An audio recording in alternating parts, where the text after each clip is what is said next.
Okay, so once that action was called, and we knew that the Dark Act was at least in Congress, we didn't know how far it would go. Um, Truth and Labeling Coalition and Moms Across America decided to do a lobby day on that Friday before the Saturday protest. And so we've got a lot of events happening the weekend before the Dark Act gets a hearing in the Senate. So the timing couldn't be better. It's really a wonderful time to come to DC. If you live in the DC area, if you can make a drive here in a day, there's no excuse not to be here. And if perhaps you can take time away from your family, away from your job to travel from a longer distance, please come. It's going to be really fun. The only downside is that Congress is actually in recess next week from the 13th to the 16th.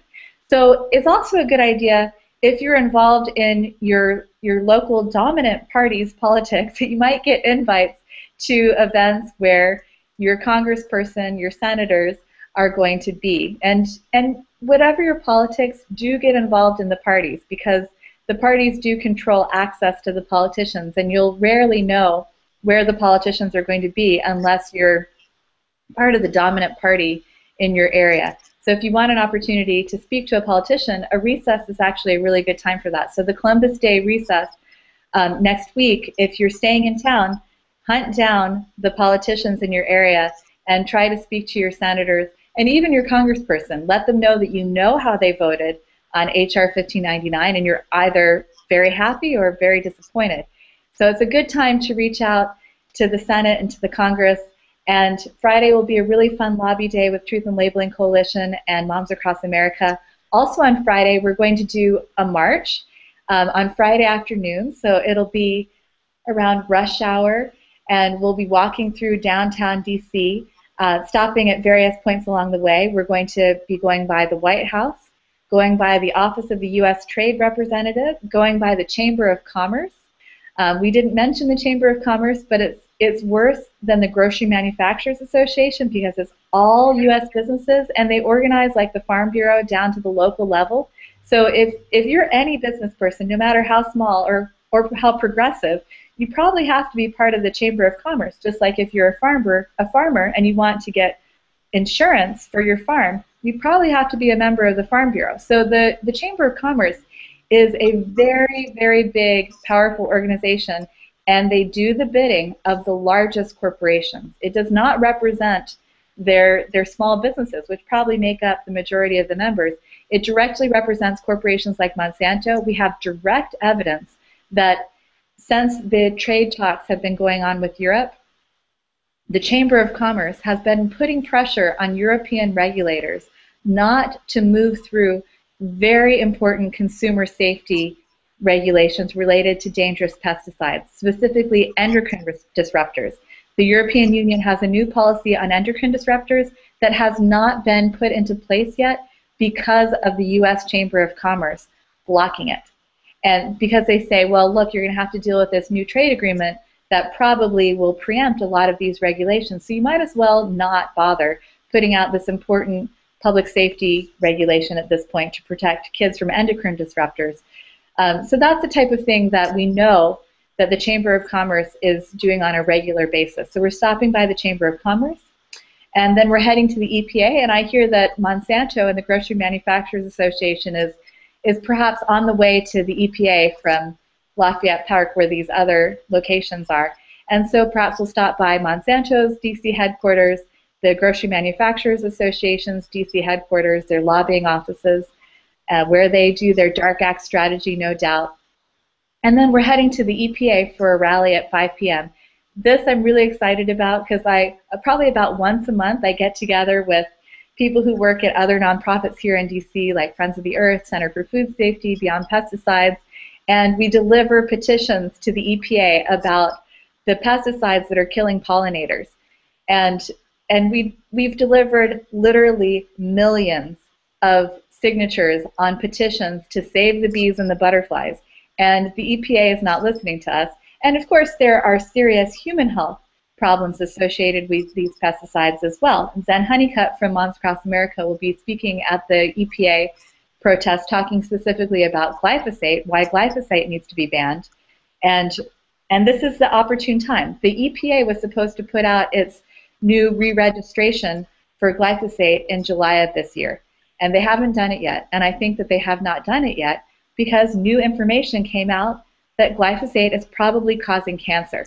And the EPA can't sweep this under the rug so easily when the World Health Organization is making these pronouncements. I mean, it's all based on science that's already been published. It's just a new review of it. But the EPA has always done its own reviews and always, pushed individual papers under the rug and ignored them or ignored the large body of evidence. But now the World Health Organization is saying very clearly, yep, it's clear from the evidence that glyphosate is probably causing cancer. So obviously, important human health problems associated with glyphosate. Cancer is only the tip of the iceberg. And then, of course, glyphosate harms bees. And the glyphosate GMOs, the Roundup-ready GMOs, they're always coated with neonicotinoids. That's a product that's created by Bayer, but Monsanto is more than happy to coat all of its GMOs with neonic pesticides that we know kill bees. And glyphosate is also destroying monarch butterfly habitat. Monarch butterfly habitat is the milkweed. Milkweed has actually thrived in the agricultural region of the Midwest, the corridor between Mexico and Canada that the butterflies fly through every year. But since the advent of the Roundup-ready herbicides, milkweed is very tough. It can survive maybe one dosage of herbicides per year. It can survive being tilled up. It generally just gets kind of more distributed if it gets tilled up once a year. But it cannot survive repeated doses of herbicides. And once they created the Roundup-ready crops, they weren't spraying Roundup at the end of the growing season or before planting to clear the fields. They've been spraying Roundup continuously on the plant throughout the growing season. So our genetically modified Roundup-ready corn and our Roundup-ready soy, not only is that increasing our exposure to Roundup, but it's increasing the amount of Roundup in the environment. It's killed off the milkweed, and the milkweed, since the introduction of the Roundup-ready crops, has been decimated, and that has decimated the butterfly population. More than 90% loss in the butterfly population since the Roundup-ready crops were introduced. So this is, we're about to lose a very beautiful, iconic species, and this is on parallel with the loss of our health in the human population. So the monarch butterfly is worthy on its own, but I think it's also a symbol of the fragility of health in the human population as well. I agree. They're the canary in the coal mine for our environment. I think GMO epic fail. Yeah, but I think the other thing too that's trying to bubble up to the surface is how systematic their programs have been by scientists and by universities, and how it's being uncovered now that these big industries, especially big ag, but also pharma and other industries, have bought off scientists to publish papers for them, and then they take these papers into their representative or their senator, and they say, vote this way or approve this, this looks great, or this is a great study. And we're finding out that it's sort of like a house of cards. It's like they've just set it up, and it hasn't really been studied. And on all these problems you're bringing up deserve real, independent, scientific attention. We have to stop, as you say, sweeping it all under the rug, because it's growing and growing, and how long are we going to ignore this? Biotech, genetic engineering was built on lies. It came from lies. It only exists in the dark, in the lie. And when we shine the light on it, when we talk about it, when we bring attention to it, it cannot survive. The whole thing about scientific consensus is wrong. It's wrong. There is not scientific consensus. We know of lots of preeminent scientists worldwide who are questioning this.